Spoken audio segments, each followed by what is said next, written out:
So as you guys know, my name is Lana Paul, and I am the franchise owner of Inspired Wellness for Colorado Springs. And it is the chapter for here, but we can invite anyone if we're on Zoom. We can invite anyone to join us. And we are a group of people that have made a commitment to have better health, and we value relationships and connection, and so we're gathering with other people that value the same. And aside from Inspired Wellness Network, I am an energetic and spiritual life coach. And what I do is help people move through transitions, let go of the pieces in their lives that are holding them back, so they can create space within them, so they are able to handle the next thing that's going to happen, because there's always seems to be a next thing. And that's the resiliency that Marla talks about. But it's also so they can reach to not be held back in their lives. And that looks different for everyone. And the bottom line is so they can find their joy, whatever that is for them. And I'm going to share 2 tips today to help create more joy in your life. One is to appreciate the small things, and the other is to find ways to bring more laughter into your lives.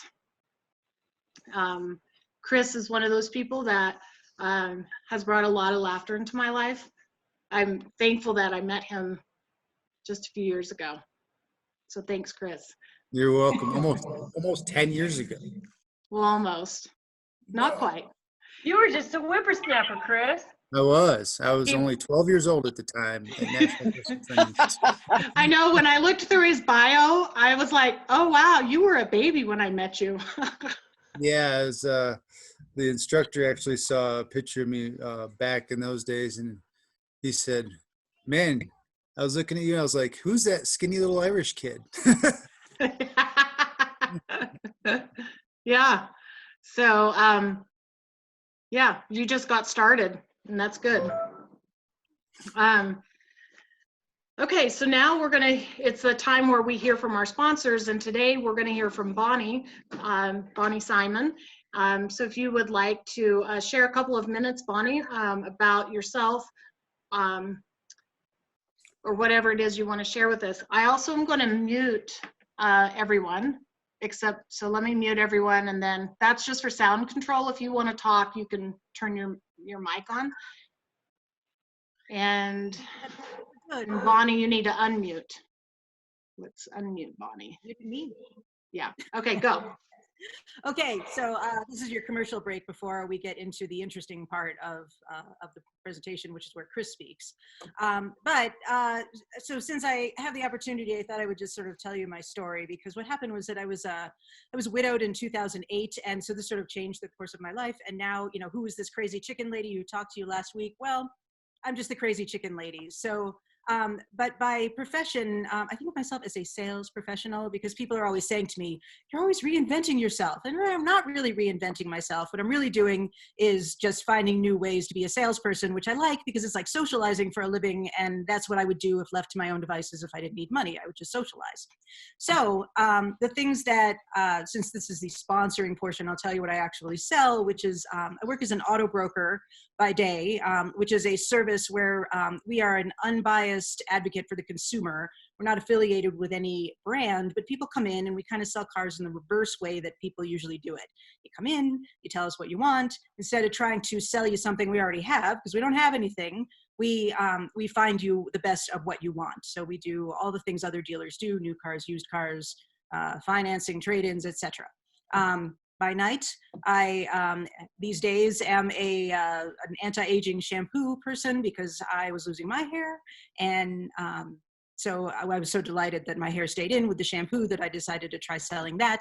And it's good to have a couple of things going these days, because I'm sure all of you are aware that we have this big coronavirus crisis, and that it would be, it's just good to try to balance out your income, especially if you work in sales. So anyway, that is what I have to say. If you, like Lana said, if you want to see the food presentation, we have the recording and we would love to send it to you, because I am really passionate about people working with farmers and building relationships in their food system. So that's it. Thanks, Bonnie. Nice job. So remember that we do accept sponsors. So if you would like to talk to about your business, just send me a message and we can talk about that for future meetings. It is now time that I get to introduce my friend Kris Gieske. As we talked about, Kris and I met in personal training school almost 10 years ago. And he's going to share with us why we stop moving well and how the nervous system protects us and how to make it work for us. Kris served in the active duty Army for 4 years and served in Operation Iraqi Freedom. He medically retired in 2011 and decided to continue working with soldiers by helping our nation's wounded warriors through adaptive physical training. Kris received a bachelor's degree in strength and conditioning with a minor in nutrition and volunteered as a trainer to assist wounded, ill, and injured soldiers. Kris is the director of rehabilitative exercise and performance training with Champion Health. He uses skills he developed as a Z Health trainer to provide exercise therapy, movement re-education, and strength and conditioning for every level of patient, from chronic pain sufferers to athletes. Kris is married with 1 son and 1 daughter and still finds time to continue strength training and competes in USA powerlifting. Please welcome my friend, Kris Gieske. Hey, everybody. Yay. Thanks for having me on. It's an honor and a privilege to be able to speak in front of all of you today. Like I said, like Lana said, we met in MPTI about 10 years ago. And it was some of my fondest memories of Lana is when we would be in class and I would send her little text messages to make her laugh so hard she would have to run to the bathroom really quick. and the instructor would be like, "Where's Lana going?" And she'd be like, "I'll be right back." So it was really funny, really good time. So Lana is one of my favorite people. She's only 1 or 2 people from that class I still actually stay in contact with today. All right, so let's move on. The PowerPoint. So do I do the screen sharing or have you let me? I can't hear you.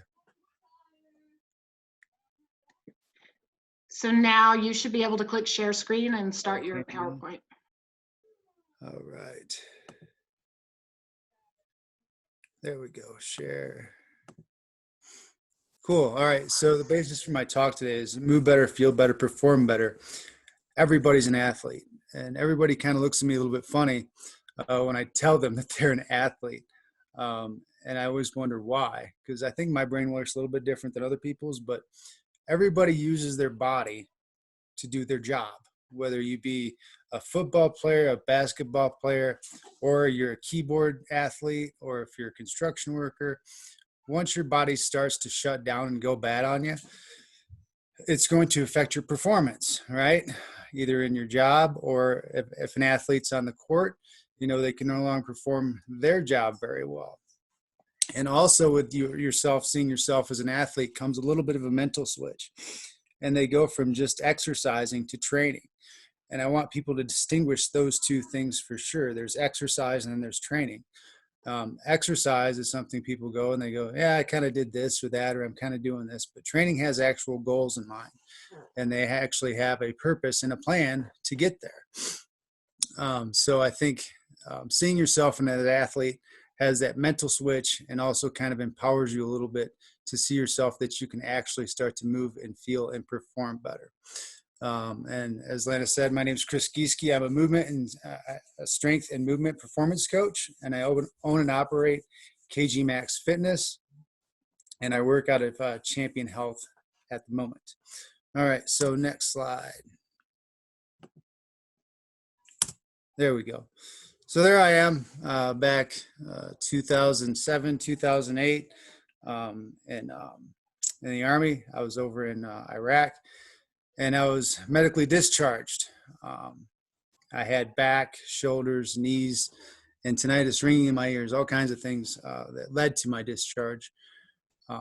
Couldn't really bend. Didn't have about 10%, flexion in my spine before my back would just spasm like crazy. Was really locked up. Could not move very well. And so I went through the VA system, right? And the VA system goes, well, here's a bunch of medications. Here's some PT programs, and none of it seemed to help very much. And that all kind of changed around when I found LifeQuest Transitions, which was a program back in the day that would help active duty soldiers transitioning out to go be in the real world again, from going from that, constant, stressed, anxious body to actually being able to go out in society and perform well and not have a lot of the triggers that you've had before. And I was a little bit skeptical when I went in there, of course, being somebody who I thought was very logical. I was like, this makes no sense, a lot of this stuff. But when you differentiate the nervous system between biomechanics, then you start to see really what's going on and where the pain you feel might not be actually where it's originating from. So I met Dr. Grove Higgins and went there, and the first thing he said he wanted me to do was do a bend and reach test and see how far I could go, basically a toe touch. I'm thinking, this guy's crazy. I said, I just said my back hurts. What's wrong with you? He said, I got to test you out. I said, okay. So I bent over a little bit and only got about 10%. I was like, that's all I got. And he's like, okay. So the first thing he gave me was some drills to do with my feet. And I was like, what is this guy doing? This guy's insane. Told me to bend over again. I'm like, I about had it with this guy, right? So then I go and bend over, and all of a sudden I could reach about my knee level. And I was like, what's that about? So then he went on and gave me some more drills to do with other joints in my feet. And all of a sudden I was touching the ground with no problem. And I was like, wow, this is pretty amazing. Then I found the mission continues, and they gave you a stipend as a veteran to go work at any nonprofit you wanted. So I chose LifeQuest Transitions. So I started working there, took a lot of their Z Health, not their Z Health certifications, but the Z Health certifications that they got certified through Z Health, and which was amazing because they were absolutely free if I worked there with wounded vets, which are very, very expensive certifications. So I didn't have to pay for them. So that was pretty awesome. So I started working with the vets there, and the changes I saw in people were just absolutely phenomenal, and I couldn't believe it. So unfortunately, they closed down, and that's when I decided that I think this is something I want to do. And that's when I started going to National Personal Training Institute, and I was like, not very good, in school most of the time, but when I went there, I was like, something's clicking really well. And it was the first thing I ever graduated with honors in, and, something I just really grasped right away. And after I graduated from there, I started working at a martial arts gym where I was a trainer. And then I worked at, while I was going to the University of Colorado Springs to attain my strength and conditioning degree. So I kind of started off like at a higher level, dealing with people that were in a lot of pain, a lot of threat, and then went to National Personal Training Institute, which I think helped that catalyst to help me launch me to go forward. So that was why, in a nutshell, why I started coaching and caring about the way people were moving and feeling and wanting to help them perform better. Okay, so in order to understand some of this, we have to learn a little bit of Neurology 101. And I've broken it down. I hope I've broken it down so that way people can understand it a little bit. So basically what happens is the brain receives input from your body, right? So you have all kinds of nerve endings that have tracks that go to the brain and then go to the body, okay? So the brain receives all this information you get from everyday life, from touching, from feeling, from sensing, from knowing where your body is in space and time. All this stuff goes to your brain. Your brain decides what to do with all that information and then sends an output, So that's Neuro 101. And I'm going to go over the 5 main receptors that you do have in your body. There's more, but these are the main ones that I kind of deal with. So you have mechanoreceptors, basically the receptors that feel touch, right? Like the little hairs can feel and sense your hand moving up and down them. You have proprioceptors. Basically, proprioceptors is where your body is in space and time. So if I'm looking somewhere else, I can tell what my hand's doing based off of proprioceptors. You have chemoreceptors, which is like smell and taste. So they sense chemicals. Thermoreceptors, hot and cold, right? Normally when people get injured, like they get swelling in their arm, they put an ice pack on it. That ice pack, sends a signal that uses the same track that the pain, or not actually pain, but threat receptors use, and they compete for the same signal. That's why that pain level starts to drop when you apply ice, okay? You have baroreceptors, which basically sense pressure, and then you have nociceptors. And nociceptors, oftentimes people get that confused with pain, and pain is not what nociceptors are. Pain are threat detectors. They say something's going on. I don't know what, you figure out, because pain in the body doesn't exist. And I know I'm going to get a lot of people that are going to look at me like I'm a little bit crazy, but bear with me here for a second. All right. Pain is an output from the brain. And how do we know this? And I know this from working with disabled veterans. I used to work with one that was an amputee. Both of his legs got blown off during Operation Iraqi Freedom. And when I was working with him, sometimes he'd be like, man, my toes just feel really, really painful. It's like, you ain't got no toes, bro. What's going on? It's because the brain did not know that his legs were gone. So it said, something's going on down there. I don't know what, but I'm going to make something hurt. I'm going to make his toes hurt because it's still up here, right? Same thing if there's a quadriplegic sitting in front of me. And if I took a pencil and I stabbed him in the hand, he'd probably look at me like I'm a jerk, rightly so, but he wouldn't feel any pain. Why? Because the nervous system is not giving input to the brain to send a signal. So the hardest thing that I have when I'm dealing with my patients is to tell them that their pain is literally in their brain. It's not in their body. Now there are sensors up there going, I don't know what's going on. That is signaling that pain. And that's kind of what I try to figure out to see what's exactly going on. So moving on to the threat bucket. Okay. So when I'm dealing with a threat bucket, this is basically how pain works. You have all sorts of stimulus that sends nociceptors up to your brain. So you have work stress, you have movement patterns that aren't very clear in your body, sleep deprivation, bad nutrition, visual skills, the wrong kind of exercise. All this stuff can kind of start filling up this threat bucket. And then eventually it has enough and it says, you know what, I'm going to make something hurt, or I'm going to decrease strength, or I'm going to decrease mobility. And if that's not enough, then I come out as pain, right? And my job is to figure out kind of what's going on. Is it a movement pattern? Is it a proprioception problem? Is it a visual problem? Is it a stress problem? So there's all kinds of things that go into that, to where I have to figure out, okay, the brain's being overstimulated with all this nociceptor information, and it is starting to shut you down. And that's what happens. And then when you go to exercise and you're shut down, it's kind of like pushing the brake and pushing the gas at the same time on your car. Okay.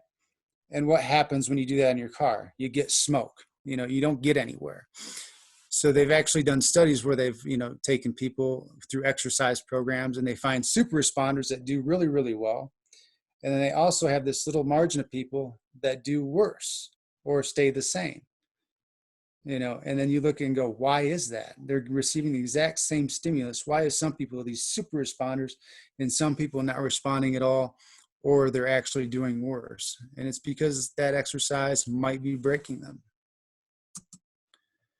Okay, so when we're looking at the nervous system, there's basically 2 huge pathways. You have your sympathetic nervous system, and you have your parasympathetic nervous system. So your sympathetic nervous system and your parasympathetic nervous system, I hear them say this all the time, that one's either off or on, and that's not true. They're both on, It just depends on which level they're competing at, right?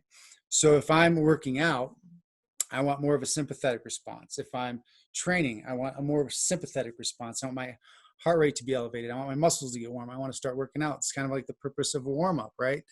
To prevent yourself from injury.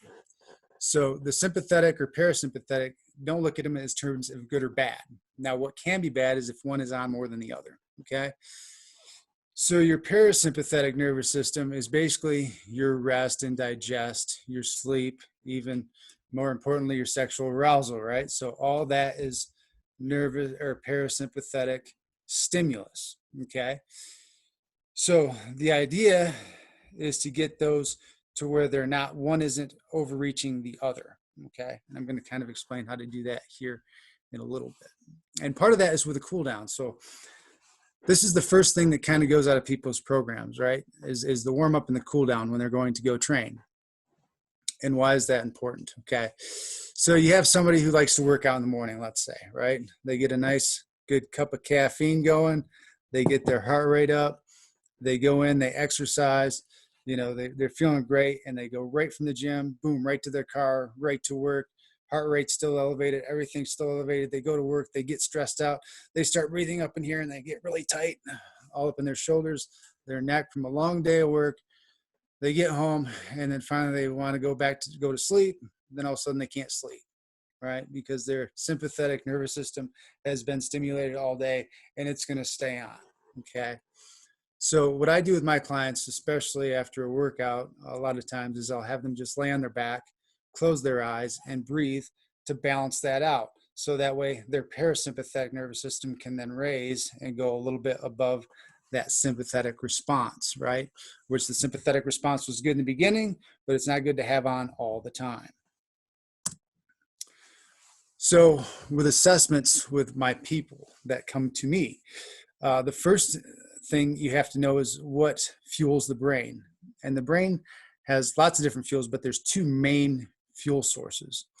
The main fuel sources that the brain has are oxygen and glucose or sugar, right? So I'll ask you this question. So if you have a problem with your breathing and you're not breathing as good as you could, do you think that's going to send a threat response to your brain? Absolutely, right? It's not going to give you the most amount of output to be able to exercise, especially cardio exercise, things like that, right? If your nutrition isn't on point and you're not taking in good things in your body, you think that's going to send a threat response to your brain through your digestive tract? Absolutely. It's going to start to being the beginnings of your brain kind of starting to develop that threat, right? And to start to shut you down. So thoracic mobility is very, very important in this. And what I oftentimes do is I'll grab people by both ribs on the bottom, and I'll tell them to breathe. And I'll say, okay, breathe into my hands, and I'll see if they're able to expand that rib cage and bring it down. And if they can't, that means they are still in a sympathetic response because they're breathing in their chest. So I'll give you guys a real quick dose of how to assess this on yourself, okay? So I'm gonna bring the camera down a little bit. And I want you to put one hand on your chest, one hand on your belly. And I want you to take a deep breath as big as possible. And then let it out. And do it about 5 times.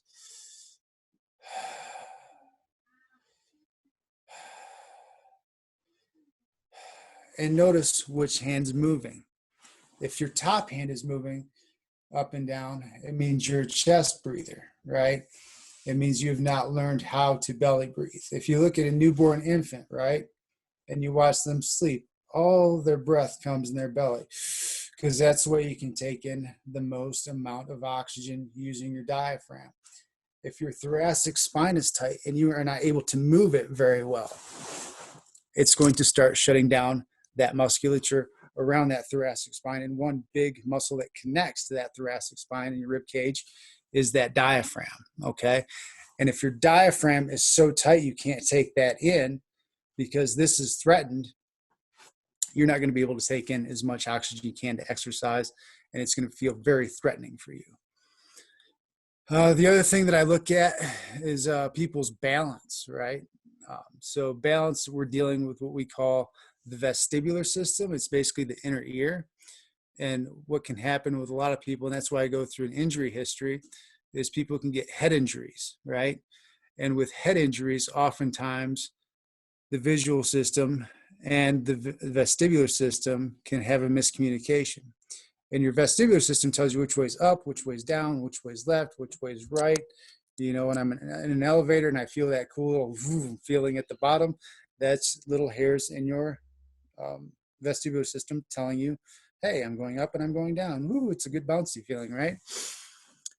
For people that after they get head injuries, and this could be years going on, and people have no idea that they still have a vestibular problem from a head injury that they've had from years prior. And I'll give you an example of this. I was working with one of my patients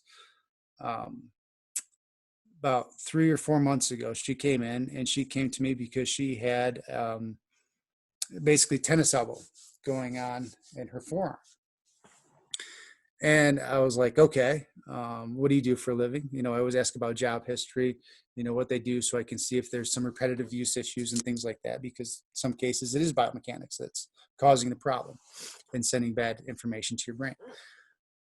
And I found out that she was in 3 different car wrecks. And I was like, were you ever diagnosed with, you know, a concussion, brain injury? No, I was never been diagnosed with that. And I said, okay. So I took her through a balance test really quick. And I had both of her feet put together, had her arms over her chest, and said, close your eyes. And as soon as she did, she almost fell square over. So I've always braced in case they fall, right? And she almost completely fell on her face. And I was like, think that could be a problem? And she's like, yeah, maybe, you know, I don't know. So I started working with just her balance system. After about 5 or 10 minutes of doing some head and visual work, I grabbed her arm and I said, how's your pain? She goes, it's gone.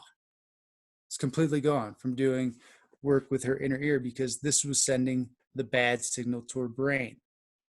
It wasn't her arm, nothing to do with her arm of why it should have been in pain or anything like that. So this is kind of how pain is kind of weird. When you look at pain, a lot of times the area that's hurt is not the area that's the problem. And that's where a lot of people get messed up. They'll sit there and they'll be like, man, I have a low back injury. And all of a sudden they'll immediately start stretching. And I'm like, no, don't do that, right? Because if an area is threatened and then you go to stretch that musculature around it, and then you go back to stand up, and then the muscles contract around that injury, or where it thinks it's injured, it's going to start to spasm and create all kinds of different problems, other than going, okay, let's look at other areas and see if we can't release that a little bit before we go to that area. So it's like kind of like a chain that gets a kink in the middle of it. I kind of mess around up here, I mess around down here until that kink in that chain gets out of there. So that's some of the ways that, you know, your body, your nervous system can hold on to experiences that you've had in the past and stuff like that, and keep you protected, right? Because your brain is not built for performance. Your brain is built purely for survival, right? And if it sees something that is threatening, it's going to go put on the brakes. I watch people's feet, right, and their gait, injury history, all that stuff. If you look down there, you'll see this cool little guy with the big lips and the tongue and the hands. That's a cool little individual called your homunculus, all right? So if anybody's heard of your homunculus, it's kind of the way your brain sees your body, right? So you have this big face, big lips, huge eyes, big ears, big hands, fairly big feet, and a fairly skinny body, because those are the main areas where a lot of sensory information is going to your brain, through your hands, through your feet, through your face, right? This is very important. Your 5 senses, right? Your vision is very important, right? Because back in the day, we used to look and go, saber-tooth tiger. We didn't go saber-tooth tiger, right? So your nose, your sense of smell isn't really as important as your eyes are, right? Right. So, and taste, tongue movements, all kinds of things that feed into the brain and go, okay, this is where I am. This is how you can move. Okay. And if it doesn't see some of those things very well, then it can also start to shut down your body a little bit. Right. So there's a saying that we have in Z Health, and it's always sensory before motor. So we always look at your sensory before we look at how you move, okay? So if I'm taking somebody through a thoracic mobility drill and they can't do this, and they go, if you look at me from the side and they go, yeah, I have a great thoracic spine, right? And it's like, you did not move your thoracic spine at all. You actually moved your shoulders back and forth. So what I'll do for sensory information is I'll actually rub the area I want them to move. And I'm like, here, this is some sensory information that your brain can see. And all of a sudden they go, oh, I can move back there, right? Because this is where a lot of people get locked up for sure. And that's why I put so much emphasis on the thoracic mobility and movement, is because this can cause a lot of injury and pain if that is so locked up where you can't move it, because the thoracic spine, which is basically from around your clavicle area to about, just above your belly button, should be very, very mobile. It should be able to rotate and bend and flex and do all this cool stuff, which then in turn allows stable joints to be stable, right? Such as your lumbar spine. So your lumbar spine is this big one on the bottom, right below your belly button, all the way down to your pelvis on your backside, right? And that is a big spine that likes to flex a little bit, right? Maybe a little bit of lateral flexion, but it hates to rotate. And if you can't rotate very well from your thoracic spine, guess what's going to start to rotate? That lumbar spine, right? And all of a sudden it's going to start sending all kinds of information saying something's up and not right. The next thing you know, people are like, I have back pain. Okay. So that's why thoracic mobility is one of my top things I assess, along with breathing and with feet. And I'll go over feet a little bit. So feet's very, very important. This gets overlooked in a lot of people's programs. And oftentimes it can get confused with a glute weakness. And what's really happening is your feet should have this good arch in it, okay? And if it doesn't, it's going to get a little bit flat, right? And then you kind of have this pronation thing goes on. And your knee sits about up here. And then when your feet kind of go in, your knees go in, your hips kind of go in. And I looked at it, I'm like, well, is it a weakness, or is it because your ankles really don't know where you are in space and time? A lot of my athletes that I work with, the ones that go, man, my ankles are really weak, or they're like, I roll my ankles all the time. A lot of times I'll have them do a lateral ankle tilt.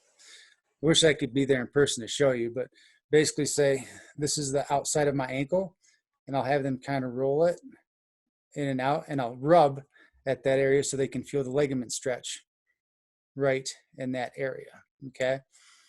And what happens a lot of times with the injury, with a rolling injury, is that they'll go into that really, really fast, and their brain has never been there before, and it goes, something went wrong, and it tightens, and all of a sudden they roll their ankle. But if I start to get them to do that, and then I start having them put pressure on it and load it, and then it really turns up the volume of their ankles in their nervous system, then all of a sudden they're running and they're going, wow, I'm not really not thinking about my feet, but I haven't rolled them in a long time. And I don't have to look down as much, right? Because the sensory information from their feet to their brain is that much better. Worked with one guy that was hiking all the time, and he stopped hiking quite a bit because he started getting sciatic pain. And I was like, okay, how do you feel at the end? He goes, well, my ankles are kind of sore when I'm done hiking. And I'm like, that's strange. So I had him take off his shoes, had him walk. Sure enough, his feet were pronating, caving in, which can lead to the knees, which can lead to the back. So you really have to look at the body as a whole structure, not just individual pieces, and go, oh, it hurts there. Let's manipulate just that area. It's the wrong answer, right? So I was like, let's do some lateral ankle tilts. So I did just some lateral ankle tilts with him, had him walk down and back. All of a sudden his arch was like this again. And he was able to start hiking. His, so the cushion in the bottom of his feet, boom, was good. Kenny goes, man, my sciatic pain's pretty much gone. He goes, what did you do? And I'm like, so it's all about your nervous system. It's all about looking at your, body as a whole versus just individual pieces. So that's definitely why you always want to look at somatosensory cortex, homunculus, on how your body kind of sees itself. So somatosensory, That basically means sensory and motor, right? So sensory is just, like I said before, your sensory information. The motor is your motor control of the actual joint itself, okay? How you can move it, how you can manipulate it. All right. So clearing up your movement map, right? So basically your movement has a lose it or lose it principle, just like your muscles have a use it or lose it principle, right?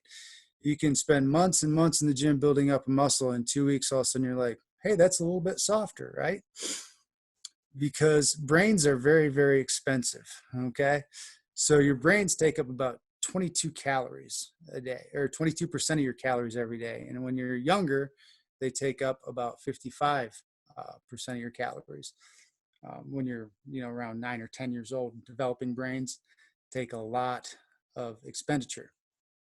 And I'll give you an extreme example of this, right? Of the lose it or lose it principle. So there's these little things called sea squirts in the sea.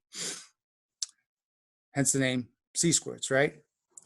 And they go around and they're born with a brain and they move around and then they find a piece of coral and they connect themselves into the coral and they burrow into it. And then once they're burrowed into it, you know what they do? They eat their own brain because they don't need to move anymore. And they're expensive. So all they have to do is lay there and let the sea wash nutrients in and out of their body, right? So it said, I don't need this brain anymore. I'm just going to eat it and use it as a fuel source, right? So that's one extreme of the use it or lose it. So when people stop being able to figure out how their body's moving, how to do movements like this with their shoulder, all of a sudden they start to go, I'll show it to them, and they'll go, how in the world do I do that? You've literally lost that pathway up here. It's what we call neuromuscular amnesia. And you need neural re-education on how to learn how to move that way again. And when you have that go on and part of that brain is kind of lost, nociceptor information goes up and goes, something's going on. I don't know what. Let's limit you in some way. Okay. So really clearing up that movement map is a huge piece to the puzzle of being able to move and perform better. Okay. So another way to explain it is like if we had a map to get from Colorado Springs all the way to New York City, right? And we had all these avenues and ways to get there. All of a sudden I take a little bit of my caffeinated beverage and I spill it on there, and you can still see the map and you can still probably get to New York City, right? But it's going to take a lot longer. And what happens is when the brain sees that coffee spot, it sends back information, says that way's blocked, something's going on. So when you're moving your body around and doing these different movements that I have people do, all of a sudden that clears up that movement map, right? So when people just go in the gym and start exercising, and we've all seen it, right? We've all been there. We've all gone to the gym and seen people doing exercise. And we're like, what is that person doing? A lot of times it's because their movement map's off and they think they're doing something right up here, but their body's doing something completely different, right? And that's why I always have a saying that training isn't so easy, you can't screw it up, because we see people do that all the time in the gym, right? I'll see some people do something as simple as a dumbbell row, right? So a dumbbell row is basically you grab a dumbbell with your hand and then you row just like this. And I'll have people move, see them moving in all kinds of ways, using different muscle groups to try to get the same result. And are they going to get the same result? No, because their movement map is all messed up. In some cases, it could be a proprioception issue, right? So they don't know where their body's in space and time.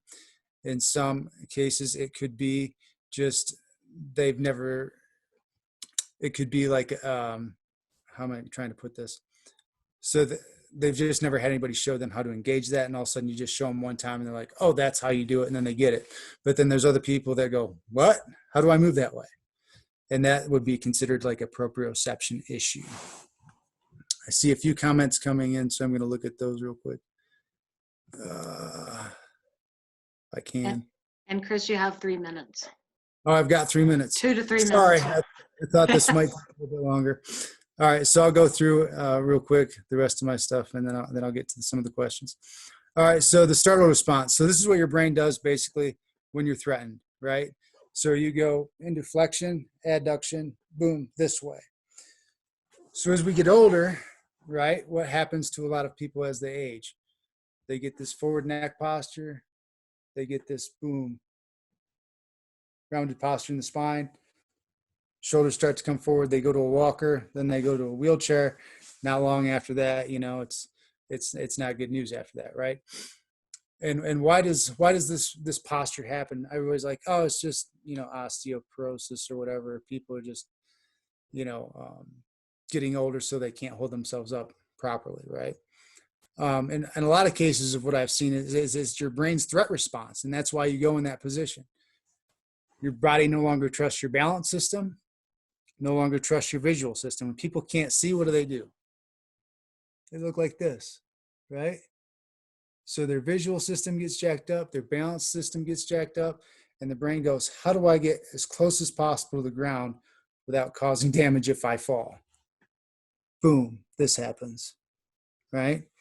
So when I start working with people with this, and who's been there where they've stretched and stretched and stretched a muscle and no results come out of it, and they've tried to, work out the back, the posterior portion of it, and it still doesn't correct itself. It's because your brain is scared to go into this position, right? And until I start working with the balance system and the visual system, and then it goes, oh, and I've seen people go from this to all of a sudden they're completely upright just by doing a few balance and visual drills. So the 3 pillars of strength that I have is move better, balance better, see better. So visual drills, balance drills, and movement drills. All right.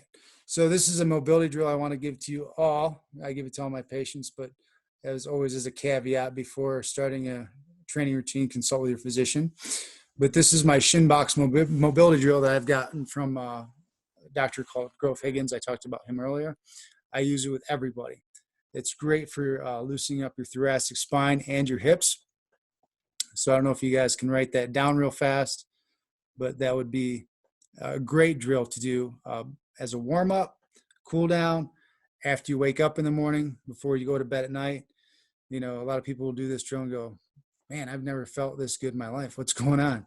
And it's just basically loosening up those real tight hips that people get, real tight thoracic spine people get, and all of a sudden a lot of back issues and all kinds of things start to go away. Everybody got that? Okay.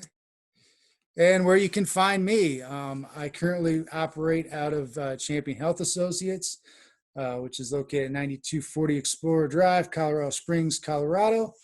I've got a Facebook, KG Max Fitness. My YouTube's KG Max Fitness. That's where you can find the shin box. You can find all kinds of drills that I put up there that help your brain and body communicate a little bit better and get the most out of your performance. And then my number's there at the bottom. If you guys want to jot that down, you guys can text, call, and I will get back to you whenever I can.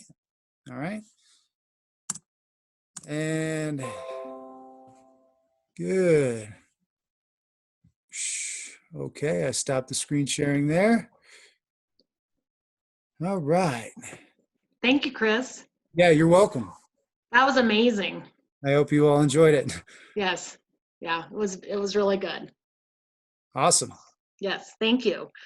And so maybe because you want to take a look at the chat while I'm closing up so you can see what's there, Kris. Yeah, I'll some good comments. Our next meeting then, so we do have them on the second Tuesday of the month. We usually go for about an hour, and we start at 10 a.m. And next month, we are going to have a guest speaker, and that's going to be Marla Copal. And she's going to pop on and talk to us just a couple of minutes about what she has in mind, and then we'll close up. Well, thank you, Lana. I have changed this title 3 or 4 times, so I won't give you a title. I'll give you an essence. But I love what I do. And during this time at home, I really realized that what I do really, really well is I help people improve whatever it is they want in the area of communication, usually as it relates to sales. But what's been going on for everybody is you're reinventing. Everybody's been thinking, should I do this? Should I do that? Should I reinvent? And so I like to talk about something called ikigai. And everybody goes, what? No, I'm not talking about the icky guy you can't stand in the grocery line. I'm talking about ikigai. It's a term from Okinawa. And it really is about doing what you love and doing what you're good at. And then you find what it is that you need to give with the world. So I'm only going to give you the basics. But if you would like to have, so I want to stimulate thought. I want to stir your pot. And I want you to you think a little differently next week. And that's what I like to do. I like to provoke you into not taking status quo all the time. Would you say that's right, Bonnie? And so there's a book, if you want to find it on Kindle for $1.99. It's called I wrote the title down and now I've already just blown it out of my head. So it's How to Ikigai, Ikigai. It's $1.99 you can put it on a Kindle reader on your PC. And I highly recommend that if you want to look at that, then we'll have a more fun interactive time next time. Awesome. I look forward to it, Marla.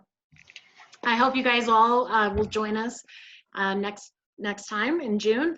And I appreciate you all for being here. And if any of you would like to speak, let me know, because I haven't filled our slots for the rest of the year. So you have that option. If you know of someone else that might like to speak, let me know that as well. And I will do some editing on this video and then send it out to you all with again, Bonnie's from last month. And